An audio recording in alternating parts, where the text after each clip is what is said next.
The creature weighed 11 kilograms. Its claws were already longer than my fingers, and it was staring at me from the dark. End of that corridor like I was the most terrifying thing it had ever seen, so it did the only thing it knew how to do. It growled at me, and God help me, I laughed. My name is Sera. I was 31 years old, 6 months into a deep space logistics contract, and running on 4 hours of sleep in cold station, coffee. I was not supposed to be anyone's turning point. I was not supposed to change anything. I was just supposed to fix a busted coolant relay in sublevel 4 and go back to bed. Humans had been permitted aboard relay station in Dar9 for 14 standard months. They were considered low risk, tolerable, useful with machinery. The station oversight board had noted one behavioral quirk in particular. Humans moved toward distress signals instead of away from them. They had flagged it. They had not fully understood it. Not yet. The sublevel corridor was quiet when I got there. That was wrong. It was never quiet. The cooling units ran constant, a low mechanical hum you stopped noticing after week 2. But that night, the hum was gone, and in its place was something else. A sound. Low, uneven, like someone gargling gravel and trying very hard to sound bigger than they were. Hello? Nothing. Then the sound. Again. Closer. I lifted my work light and pointed it down the corridor. 2 eyes caught the beam, triple iris, pale gold, blinking, and then a sound came out of the darkness that made absolutely every hair in my body stand up. Not because it was frightening, because it was trying so hard to be frightening, and it wasn't working at all. I crouched down. I know, but here's the thing. I grew up with dogs. 3 of them. Big ones. And there is a posture that anxious animals recognize immediately. The person who got small on purpose, the person who said with their body, I am not a threat. I am actually very interested in what you have to say. The cubs growled stuttut. Just for a second. Hey, little one. It's okay. The growl restarted. Louder this time. More committed. Like it was embarrassed by the stutter and trying to compensate. I bit my lips so hard to stop smiling that I tasted copper. My cum crackled. Human, Sera. Do not move. Do not speak. A containment unit is 4 minutes from your position. That was Thomas Sisvel, station warden. I had met him twice, and he spoke like every sentence. It was a legal document for minutes. Understood, the cub had inched forward. It was smaller than I expected. Maybe knee-high, but it had the proportions of something that was going to be enormous and terrifying someday. Broad paws, dense limbs, a crest running forehead to shoulder, flared up, trembling with the effort of looking ferocious, and its eyes, triple ears, pale gold, and completely helplessly uncertain. I reached into my cargo pocket. Slow, deliberate. The cub lunged back a full meter, then stopped, watching.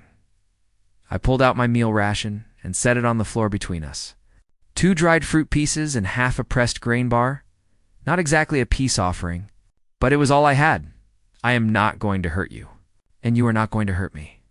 We are just 2 creatures in a hallway. The growl went ragged, certain. What happened next I replayed in my head for months. The cub took 1 step forward, then stopped. Then, and I want to be very precise here, it produced the most determined, concentrated, chest-puffed growl it had managed all night. The whole body went into it. The crest shot up. The weight shifted forward. Even the tail went rigid, and I thought, oh, I see what you are doing. You are not trying to threaten me. You are practicing. This is a performance. And your audience just will not react right.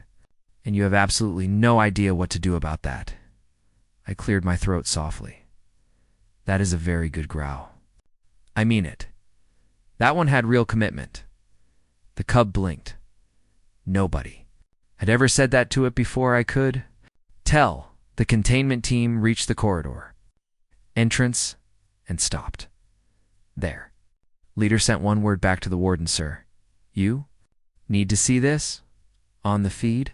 The human had moved. She was sitting cross-legged on the floor, not retreating, not frozen, sitting, open body language, both hands resting on her knees, palms up, like she had nowhere else to be and nothing to fear. The juvenile had moved. To closer. The cub was sniffing my hand. Long, slow inhales, cataloging me. The triple iris, working, tracking micro-movements in my fingers, the pulse in my wrist, the slight shift of tendons when I relaxed deliberately. Its growl had stopped completely. The crest was almost flat. Sera. Thomas's Vell's voice in my ear. Very quiet. "What are you doing?" Saying hello. "That animal can... I know what it can do. It is choosing not to silence on the come." Then the cub did something that stopped my heart for a full 2 seconds. It sat down. Right there. In the dark corridor. 4 inches from my hand, it folded its haunches under itself and sat down, head tilted, watching me with an expression that was so helplessly young it made my chest ache. Thomas's Vell had studied Crethshawn behavioral development for 11 years. He had never once seen a juvenile sit voluntarily in the presence of an unknown being. Not like this, not this quiet. Curious sitting, like it was waiting for something, like something in its small chest had decided. Without any precedent, to trust, I gave it half the grain bar, held it out flat on my palm. The way you offer something to an animal that does not know you yet, not pushing forward, just here. If you want it. The cub stared at my hand for a long time, then it leaned forward and took the piece. With the very tips of its teeth, carefully, deliberately, like it was concentrating very hard on being gentle. It backed up 2 steps and ate it. Watching me the whole time. "Good. See? Easy." The cub swallowed, tilted its head the other direction, then it tried the growl again. But it was different this time. Shorter. Almost a question. Barely a rumble. Like it was saying, "Did you see that? Did I do okay?" I scratched the side of its crest, just once. 2 fingers. The sound it made, I have no other word for it, was a chirp. Small and bright and completely undignified. For a creature with those claws, it was the sound of something that had been holding its breath for a very long time and finally exhaled. Its tail moved, slow, pleased, like a flag in a calm wind. The containment team was still standing at the entrance, not moving. Their leader told me later he had his restraint tool. It's raised for 4 minutes. At some point, he had quietly lowered it. Without deciding to Sir Thomas's Vell again, his name is Vale. The creche supervisors have noted elevated distress behaviors for 11 weeks. Redirected aggression, territory marking, vocal escalation. I kept scratching. Vale pressed into my hand. 11 weeks of acting out. And nobody sat on the floor with him. Silence. We maintained appropriate distance. For safety, safe for who? I did not say it unkindly. I was genuinely asking. Vale had rolled sideways, one paw resting against my knee, the crest fully flat, eyes half closed. He looked like a creature experiencing something his body recognized, but his brain had no word for. He looked like a kid who had been hugged for the first time in a long time. His mother, Wholesome, arrived at the corridor entrance and stopped. She did not recognize the posture her son was in. She told me afterward, very quietly, that she had never seen him like that she had assumed the distance was keeping him safe, that she had assumed the distress behaviors were developmental, that she had never once considered that what he was displaying every single day was a child screaming for someone to come closer. I said nothing. I just shifted slightly and made room beside me on the floor, and Wholesome sat down. I watched her reach out, tentative, slow, and touch her son's crest. Vale's eyes opened. He looked at her for a moment. This look I cannot describe except to say it was the look of someone who has been waiting for something. So long they had stopped expecting it. Then he pressed his head into her hand and made that. Chirped Vasserin made a sound that had no translation, but I understood it. Completely, I fixed the coolant relay. Took about 40 minutes. Vale sat 6 inches from my toolbox the entire time, occasionally growling at my wrench when it slipped. Apparently deciding that inanimate objects were an acceptable threat target. I told him he was very brave every single time. I meant it. In the weeks that followed, Vale's distressed behaviors stopped within 4 days. Not reduced. Stopped.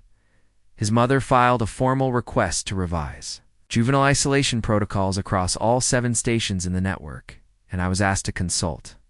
I said, just know how to sit on floors. I am not an expert in anything. Then I paused. But yeah, okay.